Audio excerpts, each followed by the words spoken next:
Jeté dehors par mon père à 28 ans, traité de raté par ma sœur. Je leur ai promis qu'un jour, ils ne dormiraient plus. 10 jours plus tard, mon téléphone a explosé sous 88 messages.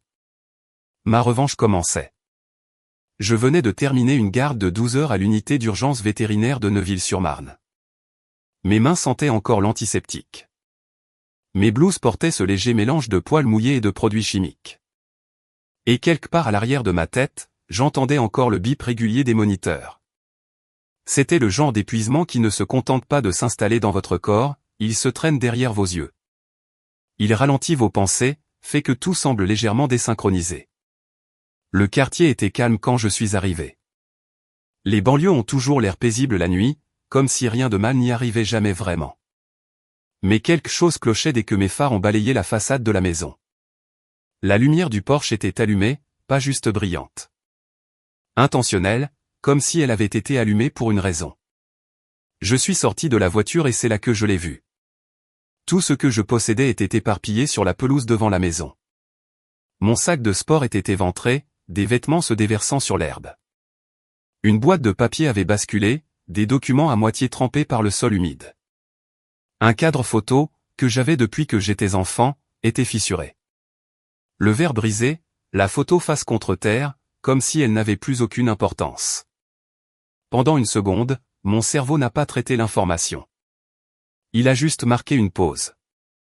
Puis j'ai levé les yeux. Mon père se tenait dans l'embrasure de la porte, son téléphone levé, en train d'enregistrer. Pas tremblant, pas encore en train de crier, juste stable, concentré, comme s'il avait attendu ce moment précis. Derrière lui, ma mère se tenait les bras serrés sur la poitrine. Aucune expression, aucun mouvement. Et Léa, ma sœur, était sur le côté, poussant l'une de mes boîtes en plastique du pied jusqu'à ce qu'elle bascule et glisse dans la rue. Elle a ri sous cape, sans même essayer de le cacher. Tu as 28 ans. Mon père a aboyé assez fort pour que je sache que les voisins pouvaient entendre. Je veux que tu partes ce soir. Léa n'a pas manqué l'occasion. Salut, le raté. C'était ça. Le scénario, le public, la performance. Je suis resté là une seconde de trop. Non pas parce que je ne comprenais pas ce qui se passait, mais parce que j'attendais que quelque chose en moi réagisse. De la colère, du choc, de la peine, n'importe quoi. Rien n'est venu. Au lieu de cela, j'ai eu l'impression que quelque chose s'était éteint. Comme un interrupteur actionné quelque part au fond de ma poitrine et tout est devenu silencieux. Je me suis penché et j'ai ramassé la première chose que j'ai vue. L'une de mes chemises humides à cause de l'herbe. Puis une autre et une autre. Je ne me suis pas pressé. Je ne les ai pas regardés. Je n'ai pas parlé. Je savais ce qu'ils attendaient. Ils voulaient une scène. Ils voulaient que je craque, que je me dispute, que je supplie, que je leur donne quelque chose qu'ils pourraient ensuite utiliser pour dire « Voyez, c'est pour ça qu'on a dû faire ça ». Je ne leur ai pas donné cela. J'ai parcouru la pelouse pièce par pièce, rassemblant ce qui m'appartenait, comme si cela n'appartenait plus à cet endroit. Mes mains étaient stables. Ma respiration régulière. Le seul son était le léger bruissement des tissus et le bourdonnement lointain d'une voiture qui passait. À un moment donné, j'ai ramassé une photo. C'était une de ces photos de famille posées. Tout le monde aligné, souriant trop largement, habillé comme si nous essayions de convaincre quelqu'un que nous étions normaux. J'ai regardé mon propre visage dessus pendant une seconde. Ce sourire, il n'était pas réel. Je pouvais le voir maintenant. C'était quelque chose que j'avais pratiqué, quelque chose que j'avais appris à porter. J'ai retourné la photo et je l'ai laissée tomber dans la boîte. Quand j'ai eu fini, tout ce qui comptait encore tenait dans le coffre de ma voiture. J'ai fermé le coffre, essuyé lentement mes mains sur mon jean et je suis retourné vers le porche. Ils étaient tous encore là, attendant, observant. Je me suis arrêté à quelques pas et je les ai regardés chacun. Mon père, ma mère, ma sœur. Personne n'a rien dit, alors je l'ai fait. J'espère que vous dormirez bien, j'ai dit. Ma voix calme, presque silencieuse. J'ai laissé le silence s'étirer juste assez longtemps. Parce qu'un jour, vous ne le ferez plus. L'expression de mon père n'a pas changé. Ma mère n'a pas bougé. Léa a levé les yeux au ciel comme si cela n'avait aucun impact, mais je n'avais pas besoin que cela en ait un. Je me suis retourné, je suis monté dans ma voiture et je suis parti. Je n'ai pas regardé en arrière. Personne ne m'a suivi. Personne n'a appelé. Personne n'a essayé de m'arrêter. Et quelque part entre le bout de cette rue et l'autoroute, une pensée s'est installée, claire, solide, irréversible. Ce n'était pas le moment où j'avais tout perdu. C'était le moment où quelque chose s'était enfin brisé et ne comptait pas se réparer tout seul. Je ne suis pas allé chez un ami. Je n'ai pas fait le tour du pâté de maison ni ne me suis assis sur un parking pour essayer de comprendre les choses. J'ai quitté directement le quartier, j'ai pris l'autoroute vers le sud, et je n'ai pas ralenti avant de me garer sur le parking arrière d'une station-service ouverte 24 heures sur 24.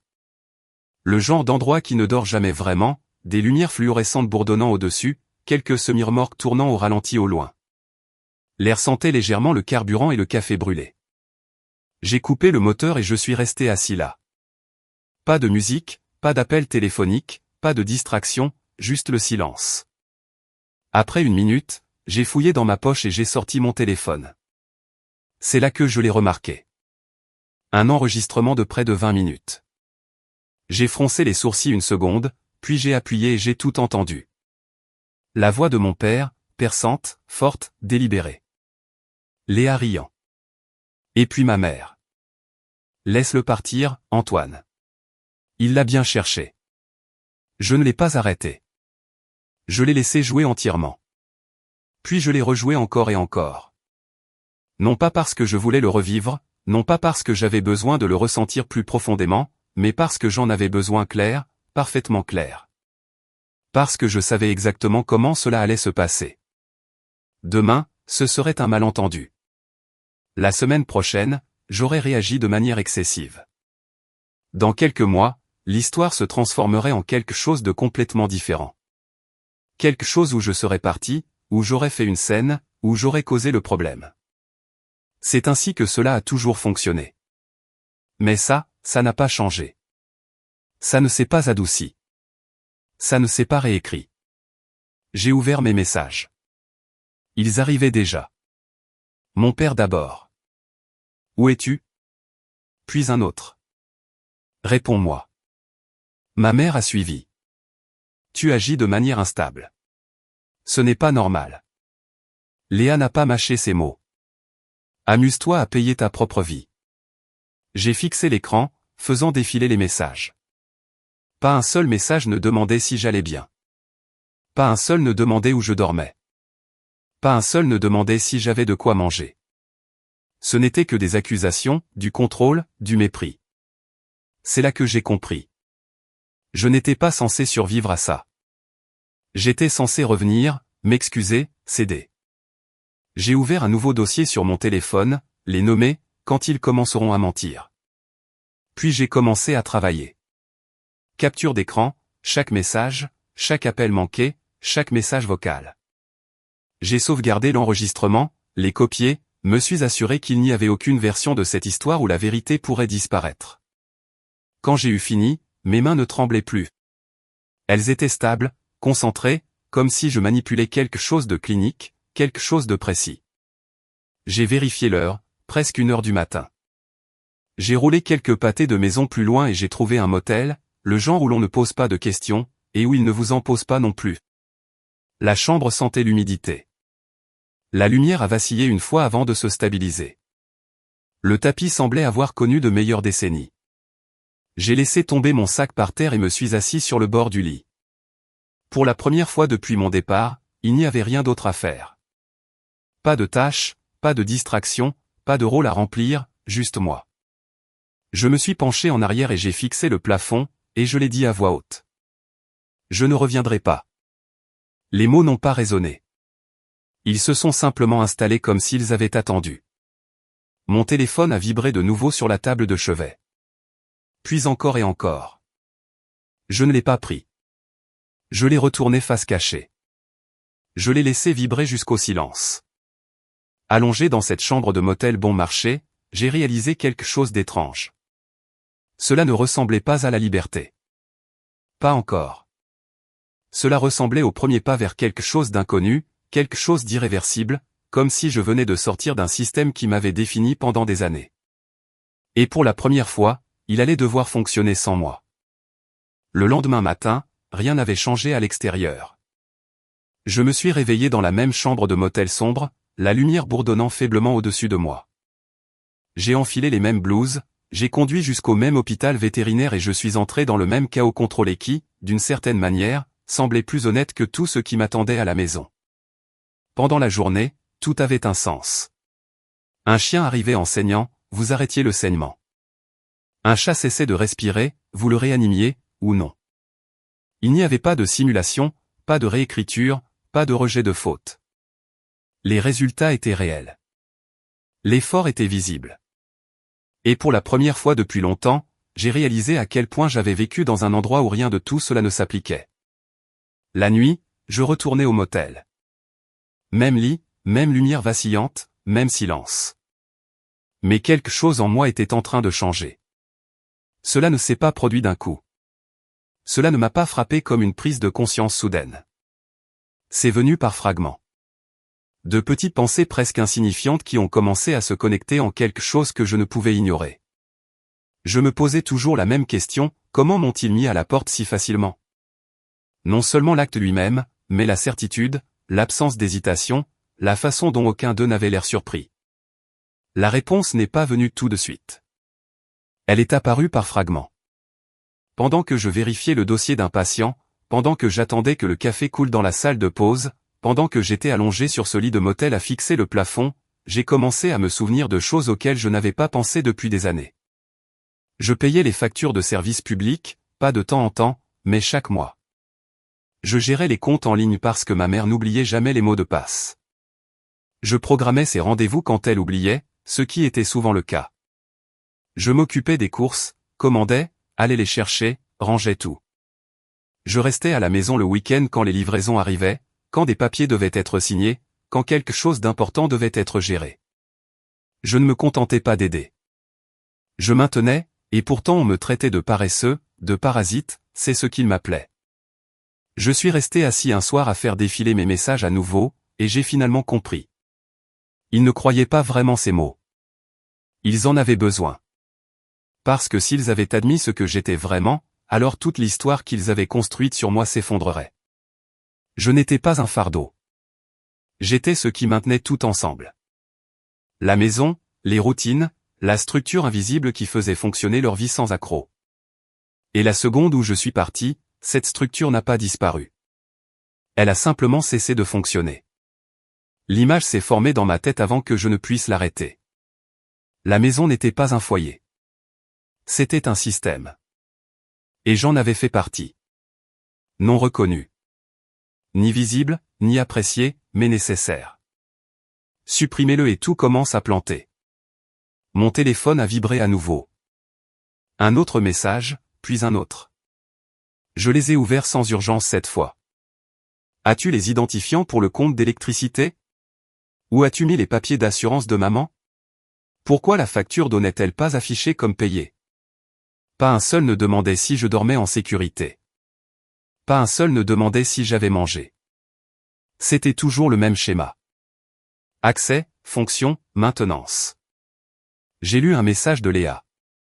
Elle se plaignait de devoir trouver de la nourriture toute seule, que maman ne savait pas comment se connecter à quoi que ce soit, que les choses étaient énervantes maintenant. J'ai fixé celui-là un peu plus longtemps que les autres. Puis je l'ai dit à voix haute avant de pouvoir me retenir. Je n'étais pas leur fils. J'étais leur système. Les mots ne semblaient pas dramatiques. Ils semblaient précis. Et une fois que je l'ai vu, je n'ai plus pu le dévoir. Cette nuit-là, quelque chose a changé. Non pas émotionnellement, mais pratiquement. J'ai ouvert mon ordinateur portable, j'ai commencé à chercher des logements à louer qui n'étaient pas temporaires, un endroit où je pourrais rester sans avoir l'impression d'attendre de revenir. Puis j'ai consulté le portail interne de l'hôpital. Le voilà. Le programme de formation chirurgicale que j'avais repoussé pendant des années. Chaque fois que je pensais postuler, quelque chose à la maison survenait, quelque chose que je devais gérer. Quelque chose qui ne pouvait pas attendre.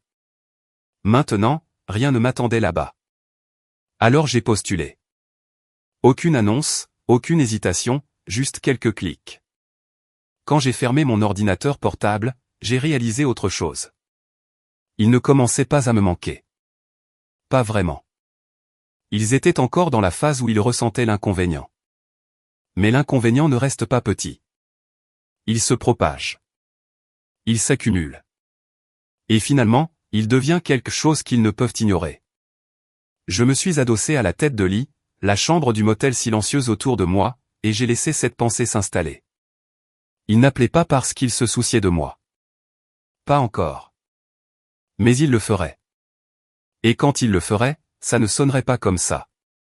Ça sonnerait pire parce que plus je resterais absent, plus tout là-bas commencerait à se briser. Au 3e jour, j'étais sorti du motel. Non pas parce que je cherchais le confort, mais parce que j'avais besoin de quelque chose qui semblait moins temporaire.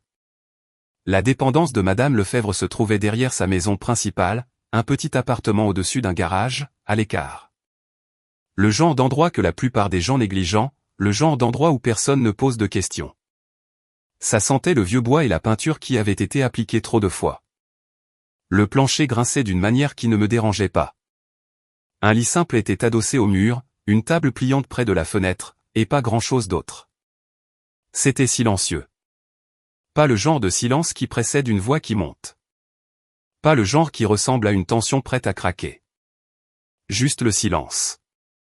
La première nuit là-bas, j'ai remarqué quelque chose d'étrange. Personne n'a claqué un placard. Personne n'a commenté l'heure tardive à laquelle je rentrais. Personne n'a demandé où j'avais été, ce que je faisais, ou pourquoi je n'avais pas fait autre chose en premier. Pour la première fois depuis longtemps, j'existais dans un espace où rien n'était attendu de moi. Et cela me semblait étrange.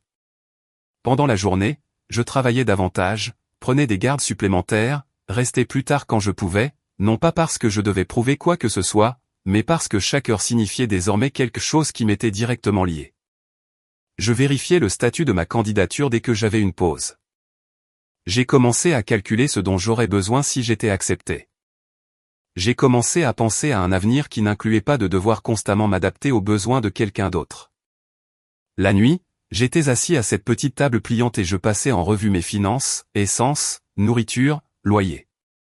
Tout était plus serré qu'avant. Mais c'était à moi. Chaque décision, chaque dépense, tout renvoyait à moi. Et pour la première fois, cela ne semblait pas lourd. Cela semblait clair. Mon téléphone vibrait toujours. Je ne l'ai pas mis en mode silencieux. Je l'ai laissé sonner et j'ai observé. As-tu les identifiants pour les services publics? As-tu payé le rappel d'assurance? Où as-tu mis les papiers? Même question, même ton, aucun changement, aucune pause, aucune reconnaissance de ce qui s'était réellement passé. Je les ai fait défiler lentement, remarquant quelque chose que je n'avais pas pleinement compris auparavant. Ils n'essayaient pas de me joindre. Ils essayaient de rétablir l'accès aux choses que je gérais, à la structure que je maintenais. Je n'ai pas répondu, pas une seule fois. Au lieu de cela, j'ai tout sauvegardé. Chaque message, chaque appel manqué, chaque fragment, non par dépit, mais par clarté, parce que je savais exactement comment cela serait réécrit plus tard, et je n'allais pas laisser cela se produire. Un autre message est arrivé de Léa. Celui-ci plus long que les autres. Se plaignant de devoir commander de la nourriture, que maman lui demandait des mots de passe qu'elle ne connaissait pas, que les choses ne fonctionnaient plus correctement. Je l'ai lu une fois, puis encore, puis j'ai posé le téléphone et me suis penché en arrière sur la chaise. Je ne leur manque pas, ai-je dit doucement. Le travail que je faisais leur manque. La pièce est restée silencieuse. Pas d'argument, pas de correction, juste ce même calme stable. J'ai regardé autour de l'appartement, les murs nus, le mobilier simple, l'absence de bruit. Et pour la première fois, je l'ai vu clairement. Là-bas, tout avait dépendu de moi plus qu'il ne l'aurait jamais admis. Et ici, tout dépendait de moi aussi, mais d'une manière différente, non pas en tant que fonction, mais en tant que personne. Je me suis levé, j'ai marché jusqu'à la petite fenêtre et j'ai regardé la rue sombre. Rien de dramatique ne se produisait. Pas d'explosion, pas d'effondrement, juste de petits échecs qui s'accumulaient, des factures non payées, des mots de passe oubliés, des disputes qui commençaient, le genre de lent désagrégement qui ne semble pas grand-chose au début, jusqu'à ce qu'ils le deviennent. Je n'avais rien fait. Je n'avais pas combattu. Je ne les avais pas exposés. J'étais juste parti. Et c'était déjà suffisant. J'ai posé ma main contre la vitre froide et j'ai laissé la pensée s'installer pleinement. Le système là-bas n'était pas fort. Il était soutenu par moi. Et maintenant que j'étais parti, il avait commencé à se briser. Au 5e jour, ma vie s'était installée dans quelque chose qui semblait presque prévisible. Je me réveillais, allais travailler, gérais tout ce qui arrivait aux urgences, prenais quelque chose de simple à manger, et retournais à l'appartement au-dessus du garage. Pas d'interruption, pas de demande soudaine, pas d'attente changeante. Ce n'était pas excitant, mais c'était stable, et la stabilité, ai-je réalisé, avait manqué à ma vie pendant longtemps. Madame Lefebvre a commencé à me parler davantage à ce moment-là. Pas de manière intrusive. Elle ne fouinait pas, ne posait pas de questions qui dépassaient les limites. Elle observait simplement, et quand elle parlait, c'était généralement parce qu'elle avait quelque chose de concret à dire. Un après-midi, elle a frappé légèrement à ma porte pendant que je rangeais des papiers. « Mon cher, dit-elle, tenant un petit plat comme si elle avait besoin d'une excuse pour passer. Vous habitiez du côté du quartier des Tilleuls, n'est-ce pas ?» J'ai hoché la tête. Elle a fait un petit « comme si cela confirmait quelque chose qu'elle soupçonnait déjà. J'ai une amie 2 rues plus loin. Elle a continué, elle a dit que votre père était dans l'allée ce matin, criant assez fort pour que la moitié du pâté de maison puisse l'entendre. Je n'ai pas répondu tout de suite, non pas parce que je ne la croyais pas, mais parce que je l'imaginais. Mon père debout dehors, élevant la voix pour que n'importe qui puisse l'entendre. Ce n'était pas sa façon de faire. Il contrôlait les apparences. Toujours. Tout était calculé, contenu, présenté de manière à le maintenir en contrôle du récit. Mais maintenant il perdait ce contrôle en public. Madame Lefebvre n'a pas insisté. Elle a simplement hoché la tête une fois et a laissé le plat sur la table avant de repartir. Je suis resté là un instant après son départ, laissant l'image s'installer. Quelque chose avait changé. Pas en moi, mais dans cette maison. Plus tard cette nuit-là, mon téléphone a vibré à nouveau. Un nom que je n'avais pas vu depuis un moment. Un ancien collègue. J'ai ouvert le message. « Salut, je ne sais pas si tu es au courant, mais les gens parlent. Cette vidéo que ton père a prise. Elle a circulé. Pas partout, mais assez. Je l'ai lue une fois, puis encore, puis une 3e fois plus lentement. Ça ne lui fait pas bonne presse. » Le message continuait. Les gens pensent que c'est grave. Je me suis penché en arrière sur ma chaise, fixant l'écran. Il ne voulait pas seulement que je parte. Il voulait que ce soit vu. Il voulait un public. Et maintenant, le public ne réagissait pas comme il s'y attendait. J'ai expiré lentement. Il ne voulait pas seulement que je parte, me suis-je dit doucement. Il voulait être vu en le faisant. Cette réalisation ne m'a pas semblé brutale. Elle m'a semblé claire, comme si quelque chose avait été confirmé. Le lendemain matin, Madame Lefebvre l'a mentionné à nouveau, presque en passant. Il y a eu beaucoup de bruit par là-bas ces derniers temps, a-t-elle dit en arrosant les plantes à l'extérieur.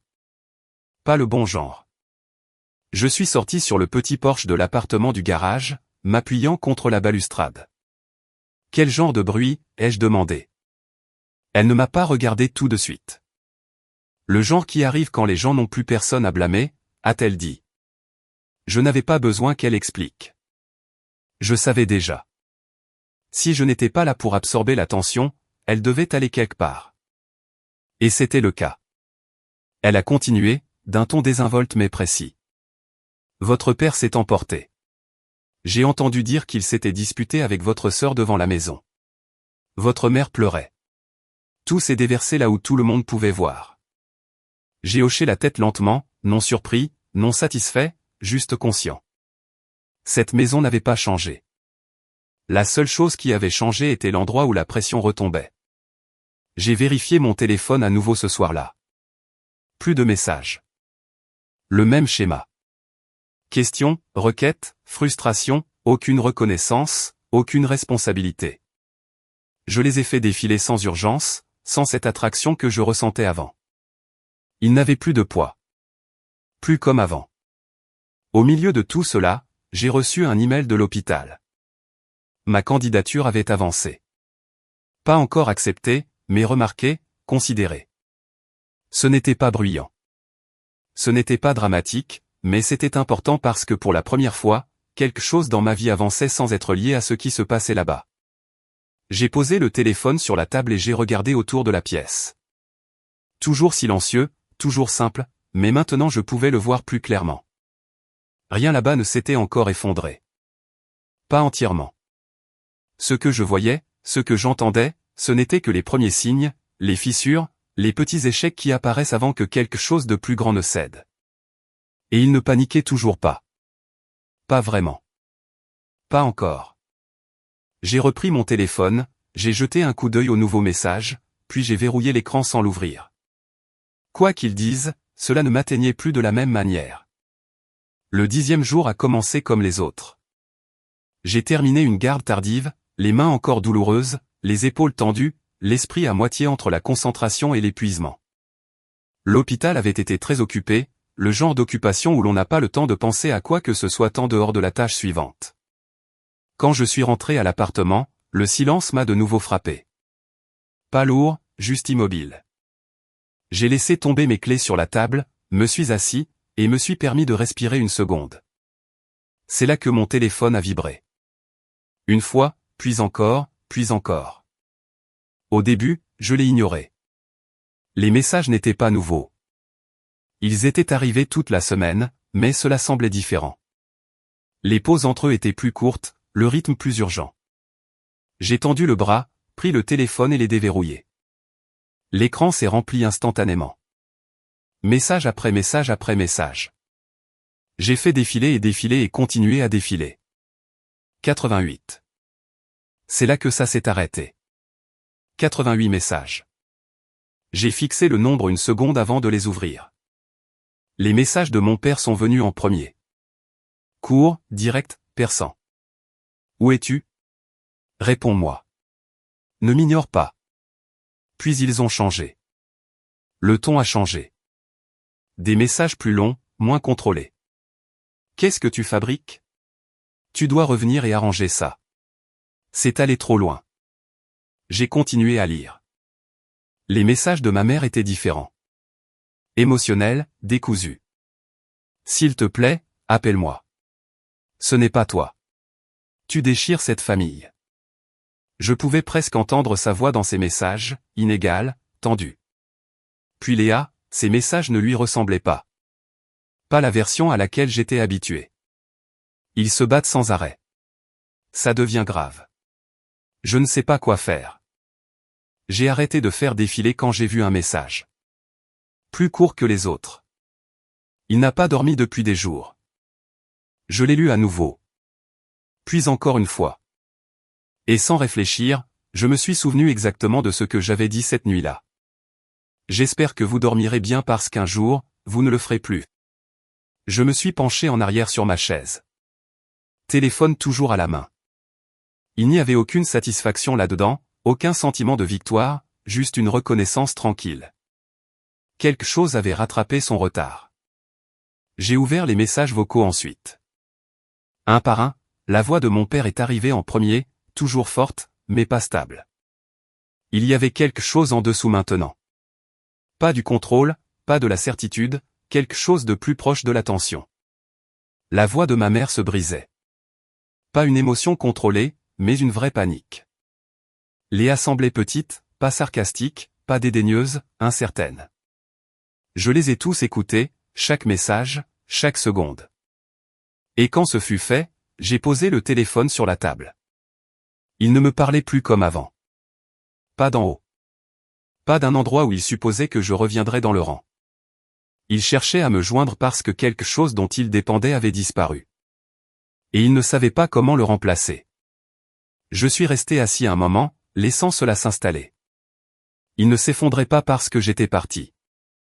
Il s'effondrait parce que j'avais maintenu des parties de ce système qu'il n'avait jamais reconnu. Et maintenant, personne ne les maintenait. Le téléphone a vibré à nouveau. Un autre message. Je ne l'ai pas pris. Je ne l'ai pas ouvert. Je n'ai pas répondu. Au lieu de cela, je l'ai retourné, écran vers le bas, et je l'ai légèrement éloigné de moi. Pour la première fois depuis que cela avait commencé, j'ai compris clairement quelque chose. Mon silence n'était pas vide. Il avait du poids. C'était la seule chose qu'il ne pouvait pas contrôler. La seule chose qu'il ne pouvait pas interrompre, réécrire ou contester, et cela faisait plus que tout ce que j'aurais pu dire. Je me suis levé, j'ai marché jusqu'à la fenêtre et j'ai regardé la rue calme. Rien n'avait changé dehors. Aucun signe de ce qui se passait à quelques kilomètres de là. Mais je savais qu'il n'allait pas s'arrêter au message. Il n'allait pas rester de l'autre côté d'un écran. Le prochain mouvement ne serait pas numérique. Il serait physique. Il viendrait. Et quand il le ferait, ce ne serait plus comme avant. Au 11e jour, je savais déjà que cela ne se terminerait pas par des messages. Les personnes habituées au contrôle ne laissent pas le silence s'installer longtemps. Elles viennent le chercher. Elles essaient de le briser en personne. Je venais de rentrer d'une garde tardive. Mon corps était fatigué de cette manière stable et gérable, le genre auquel je m'étais habitué au cours de la semaine passée. La rue devant l'appartement du garage était calme, baignée par la faible lueur jaune des lampadaires. Puis j'ai vu la camionnette garée un peu sur le côté. Je l'ai reconnue instantanément. Ma poitrine s'est serrée sans demander la permission. Mes épaules ont suivi, ce vieux réflexe se réactivant comme s'il n'était jamais parti.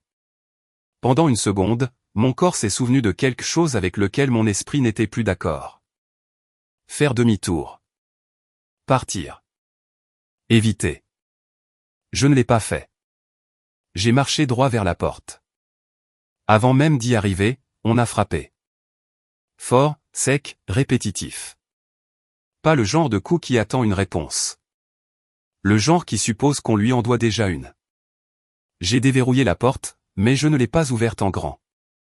J'ai laissé la chaîne, juste assez d'espace pour le voir clairement et être vu. Mon père se tenait là, sous la lumière du porche.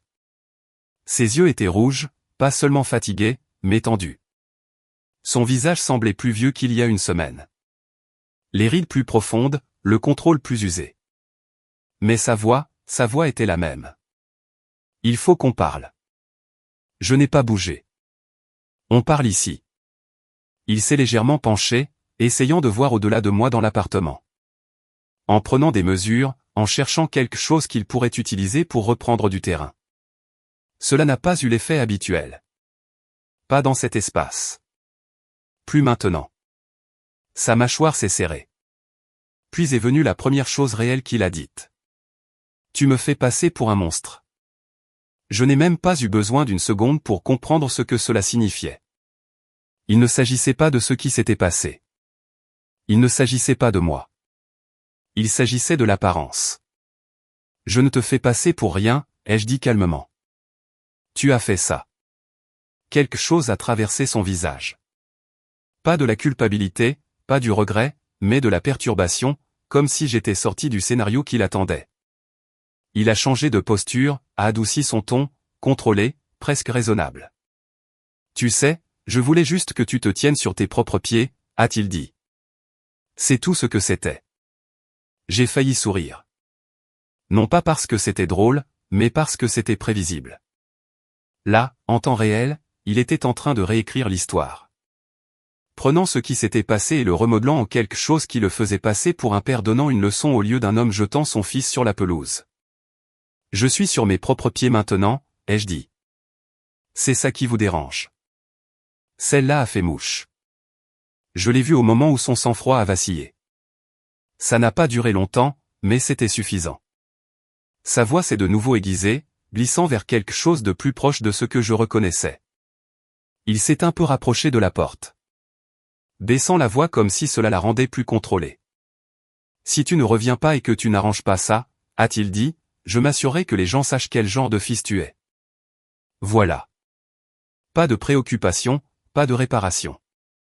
Du contrôle, juste déguisé différemment. Je n'ai pas reculé, je n'ai pas détourné le regard. Tu veux dire, leur dire que tu as jeté la vie de ton fils sur la pelouse en le filmant, ai-je demandé. Silence. Pas le genre qui crée de la tension. Le genre qui arrive quand quelqu'un réalise qu'il n'y a pas d'échappatoire propre. Pour la première fois, il n'a pas eu de réponse immédiate. Alors, je lui ai donné une chose de plus à gérer. Et juste pour que tu saches, ai-je dit, ma voix stable. J'ai tout enregistré. L'atmosphère a changé. Pas de manière dramatique, pas bruyamment, mais complètement. Il a compris. Quelle que soit la version de l'histoire qu'il voulait raconter, elle n'était plus la sienne. Il m'a fixé une seconde de plus qu'avant, comme s'il essayait de me situer, moi qui me tenais devant lui, parce que je ne réagissais plus comme avant. Je n'essayais pas de gagner. Je n'essayais pas de le convaincre de quoi que ce soit. J'en avais juste fini. Alors, peut-être que la famille que vous avez construite ne devrait pas survivre, ai-je dit. Je n'ai pas élevé la voix. Je n'en avais pas besoin. Il a tressailli. Pas physiquement de manière ostensible, juste assez pour le voir. Assez pour savoir que ça avait touché quelque part. J'ai tenu la porte là où elle était. Vous devez partir. Il n'a pas discuté, n'a pas insisté, n'a pas essayé un autre angle. Il s'est simplement retourné, a marché jusqu'à la camionnette et est monté. Le moteur a démarré. Puis il est parti. J'ai fermé la porte lentement, fait glisser le verrou et me suis appuyé contre elle. Pendant quelques secondes, je suis resté là. Pas de tremblement, pas de larmes, pas de regrets, juste la respiration. Et puis la réalisation s'est installée, calme, mais solide. C'était la première fois que je ne ressentais rien qui s'apparente à la peur en le regardant. Pas de résistance, pas de défi, juste rien. Et rien, ai-je réalisé, était quelque chose avec lequel il ne pouvait pas travailler. Une semaine plus tard, je me suis retrouvé de nouveau près du même quartier que j'avais quitté. Non pas parce que je devais y retourner, mais parce que je l'avais choisi. L'événement de sauvetage animalier était organisé dans un parc non loin de l'endroit où j'habitais. Notre hôpital le parrainait chaque année. Et cette fois, la docteure Moreau m'avait demandé de l'aider à gérer les admissions. J'ai dit oui sans hésitation. Non pas pour prouver quoi que ce soit, juste parce que cela faisait partie de ma nouvelle voix. L'air du matin était vif, le genre qui portait le son clairement, aboiement de chiens, conversations de gens, rires éclatants par courtes rafales. Des stands bordaient le parc. Des bénévoles s'affairaient. Des familles s'arrêtaient pour regarder les animaux à adopter. J'étais en uniforme, blouse propre, badge nominatif attaché, un rôle qui était le mien, non assigné par quelqu'un d'autre. Je suis resté concentré sur le travail, vérifiant les dossiers, répondant aux questions, aidant les gens qui ne savaient pas comment aborder un chien nerveux. Et lentement, j'ai commencé à remarquer quelque chose. Les gens me reconnaissaient, non pas comme quelqu'un de cette maison, mais comme quelqu'un de l'hôpital. Ils posaient des questions sur des cas, sur le programme de formation, sur depuis combien de temps je faisais cela. Et quand la docteure Moreau est intervenue à un moment donné, elle n'a pas hésité. C'est l'un des meilleurs que nous ayons, a-t-elle dit assez fort pour que les gens à proximité l'entendent. Je n'ai pas réagi extérieurement, mais je l'ai ressenti parce que ce genre de déclaration ne venait pas avec des conditions. Elle ne venait pas avec des attentes que je n'avais pas acceptées. Elle était méritée et elle est restée là où elle a été prononcée. C'est là que je les ai vus de l'autre côté du parc. Ma mère à une table, Léa debout à côté d'elle et mon père quelques pas derrière, parlant à quelqu'un. Sa posture essayait d'avoir l'air normal. Ils m'ont vu en même temps. Je n'ai pas détourné le regard. Je ne me suis pas approché. J'ai juste continué à faire ce que je faisais. Léa est venue la première. Lente, hésitante. Pas la version d'elle à laquelle j'étais habitué. Elle s'est arrêtée à quelques pas, sa voix plus basse que je ne l'avais jamais entendue. On peut parler ? Vous pouvez parler, ai-je dit. Elle a jeté un coup d'œil par-dessus son épaule, puis m'a regardé à nouveau. J'ai foiré, a-t-elle dit. Je sais que j'ai foiré. Il n'y avait pas de sarcasme là-dedans. Pas d'agressivité, juste quelque chose de plus proche de la prise de conscience. Je n'ai pas bougé pour la rencontrer.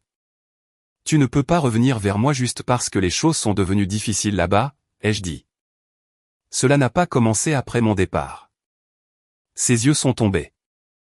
Elle a hoché la tête une fois, n'a pas argumenté, n'a pas insisté. Ma mère s'est approchée ensuite. Plus lentement. Prudemment. Comme si elle essayait d'éviter d'être vue. Pas ici, a-t-elle dit doucement, jetant des coups d'œil autour d'elle. J'ai presque ri. Non pas parce que c'était drôle, mais parce que c'était exactement ce qu'il n'avait pas pris en compte quand tout s'était produit. C'est exactement ici que ça se passe, ai-je dit. Elle a regardé mon badge, les gens autour de moi, le fait que j'étais là sans eux, et quelque chose dans son expression a changé. Non dramatique, juste plus petit. Puis mon père s'est avancé. Pas de voix élevée, pas de performance. Il s'est arrêté à quelques pas. Tu as l'air occupé, a-t-il dit. Je le suis. C'était tout. Pas d'escalade, pas d'autorité derrière. Juste des mots et rien en dessous. Il ne savait pas où aller à partir de là. Je pouvais le voir. Tous les rôles qu'il jouait ne correspondaient plus. Il n'y avait pas de public réagissant comme il en avait besoin. Pas de levier, pas de contrôle. Je ne reviendrai pas, ai-je dit. Je ne réparerai pas votre maison. Personne n'a interrompu. Personne n'a essayé d'argumenter parce qu'il n'y avait plus rien à contester. Ce qui s'est passé après mon départ, ai-je continué. C'était déjà là. Il savait. Je pouvais le voir à la façon dont aucun d'eux ne répondait. Je ne suis pas resté. Je me suis retourné vers la table, vers le travail, vers les conversations qui n'avaient rien à voir avec eux. Et je n'ai plus regardé de leur côté. Plus tard, lorsque l'événement s'est terminé et que le parc a commencé à se vider, je suis resté un instant près de ma voiture. Le bruit s'était estompé. L'espace semblait de nouveau ouvert. J'ai sorti mon téléphone, j'ai ouvert l'enregistrement, j'ai écouté quelques secondes, la voix de mon père, ma sœur qui riait, ma mère qui ne disait rien qui changeait quoi que ce soit. Puis je l'ai supprimé. Non pas parce que je leur pardonnais, mais parce que je n'en avais plus besoin. Je n'avais pas besoin de preuves. Je n'avais pas besoin de m'accrocher à ce moment pour comprendre ce qu'il signifiait. J'ai verrouillé mon téléphone et je l'ai remis dans ma poche. En me tenant là, seul, j'ai réalisé quelque chose que je n'avais pas pu dire auparavant. Je n'ai rien gagné. Je ne les ai pas battus. Je ne les ai pas changés. Je me suis juste retiré de quelque chose qui avait besoin de moi pour rester petit pour continuer à fonctionner. Et pour la première fois, je n'en faisais plus partie. Partir ne signifiait pas que j'avais perdu une famille. Cela signifiait que j'avais enfin quelque chose que je n'avais pas eu auparavant, moi-même. Parfois, ce qui ressemble à une fin est en réalité le premier début honnête que nous ayons eu depuis longtemps. Non pas bruyant, non pas dramatique, juste un léger changement où quelque chose à l'intérieur cesse enfin de négocier sa propre valeur. Et c'est peut-être ce qui nous est resté de son histoire. Le moment où il n'a pas riposté, n'a pas couru après l'approbation, n'a pas essayé de réparer ce qui n'était jamais à lui de porter. Il s'est simplement retiré. Et en faisant cela, quelque chose de réel a eu l'espace pour exister. Nous traversons tous des relations qui nous demandent différentes choses. Certaines demandent de la patience, d'autres de la compréhension, et certaines, sans que nous le remarquions, demandent des morceaux de nous-mêmes que nous ne pouvons pas nous permettre de perdre. Le plus difficile n'est pas toujours de s'en aller. C'est de reconnaître qu'en rester signifie disparaître. Et parfois, la chose la plus humaine que nous puissions faire est de choisir de rester entier. Même si c'est silencieux, même si personne n'applaudit.